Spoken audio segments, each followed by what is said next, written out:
नेपाली दिदीबहिनी तथा दाजुभाइहरू, जनता र राजाको संयुक्त प्रयत्नबाट 75 वर्ष अघि नेपालमा प्रजातन्त्रको मिरमिरे घाम उदाएको सुखद दिवसको सम्झना गर्दै हामी सबै नेपालीलाई हार्दिक शुभकामना व्यक्त गर्दछौँ।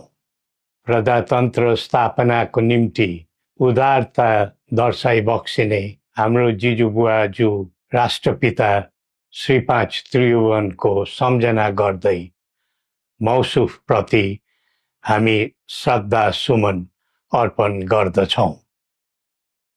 प्रजातन्त्रका निम्ति जीवन दान दिने ज्ञात अज्ञात शहीदहरू र प्रजातन्त्रका लागि क्रियाशील रहने सबै पात्रहरूप्रति पनि हामी श्रद्धा भाव व्यक्त गर्दछौँ।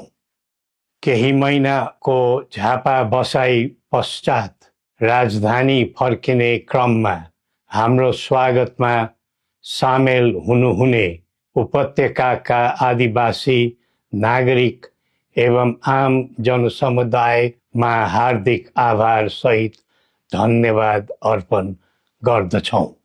मुलुक असामान्य अवस्थाबाट गुज्रिरहेको वर्तमान अवस्थामा हामीप्रति दर्शाएको यस्तो प्रेम र सद्भावले हाम्रा मन र मुटु मात्र छोएको नभई हाम्रा निम्ति एउटा अटल दायित्वबोधको प्रेरणा पनि मिलेको छ। सिङ्गै मुलुक यति बेला अस्वाभाविक छटपटीको भुमणीमा फसेको छ। देशको अस्मिता र अस्तित्व नै सङ्कटमा परेको महसुस हरेक देशभक्त नेपालीले गरिरहेका छन्। विगतमा अनेकौं नाममा आन्दोलन र सङ्घर्ष भए।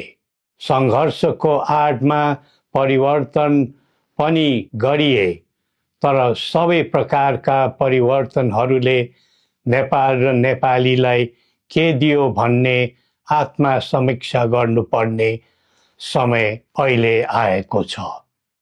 हाम्रो शत्रु विपन्नता र अस्थिरता हो, तर एउटा नेपालीको अर्को नेपालीलाई बैरी ठान्ने अवाञ्छित संस्कृतिलाई हामीले बढावा दियौँ, जसका कारण देश आज इतिहासकै सबैभन्दा गहिरो दर्दनाक स्थितिमा आइपुगेको छ। त्यसैले कठिन परिस्थितिमा परेको आजको मुलुकमा परस्पर घृणा र द्वन्द्वको राजनीतिमा पूर्ण विराम लगाउँदै सद्भाव र एकताको राजनीतिक संस्कृतिको प्रवर्धन गरौँ। प्रजातन्त्रमा राज्य व्यवस्था र प्रक्रिया संवैधानिक मान्यता अनुरूप चल्नु उपयुक्त हो। प्रजातान्त्रिक प्रणालीमा प्रतिनिधि छनौटको आवाधिक निर्वाचन एक स्वाभाविक प्रक्रिया भए तापनि यतिखेरको आम जनभावना यो छ कि मुलुकमा पहिले राष्ट्रिय समस्याको समाधान गरेर मात्र आसन्न निर्वाचन प्रक्रियातर्फ जानु उचित हुने र निर्वाचन पछि कुनै द्वन्द्व, अशान्ति र खिचातानी नहोस् भन्ने विषयलाई ध्यानमा राखेर राष्ट्रिय सहमति र सबैलाई समेटेर जाने समझदारी बनाएर मात्र निर्वाचनमा जाँदा नै त्यसले सही बाटो समात्ने थियो।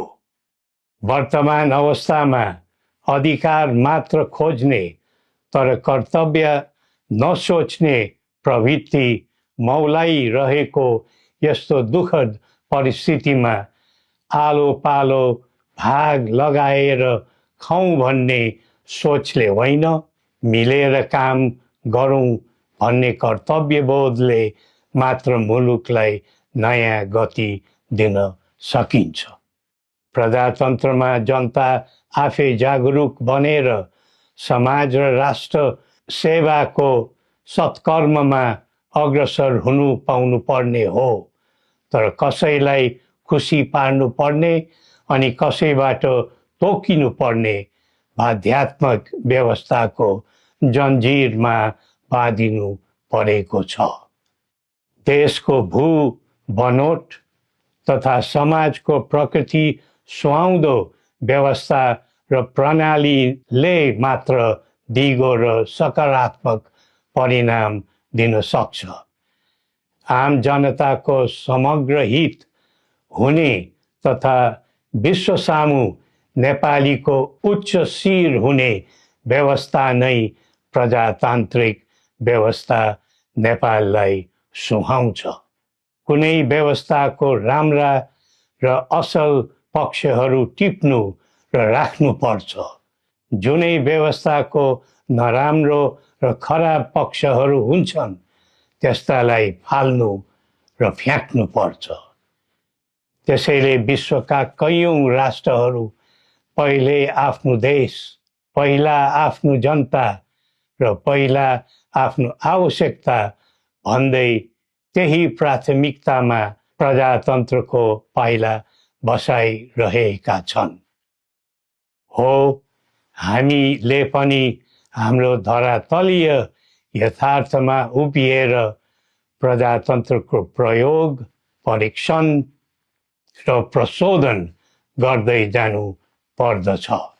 नेपालको एकीकरण, प्रजातान्त्रिकरण र आधुनिकीकरण सँगै जनताको बदलिदो चाहना र आवश्यकतालाई ध्यानमा राखेर समानुकूल परिवर्तन र परिमार्जन गर्दै आम जनताको दैनिक कामकाज सहज र सरल बनाउँदै जानुपर्ने आजको पहिलो आवश्यकता हो।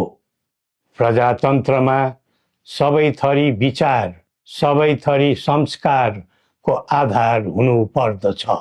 सबैले सबैलाई कदर गर्ने समन्वयकारी गुणबाट नै सामाजिक मूल्यको प्रजातन्त्र दिगो र दरिलो हुन्छ। अरूको भरमा परेर हामी अक्करमा नपरौँ। श्री पशुपतिनाथले हामी सबैको कल्याण गरून्। जय नेपाल।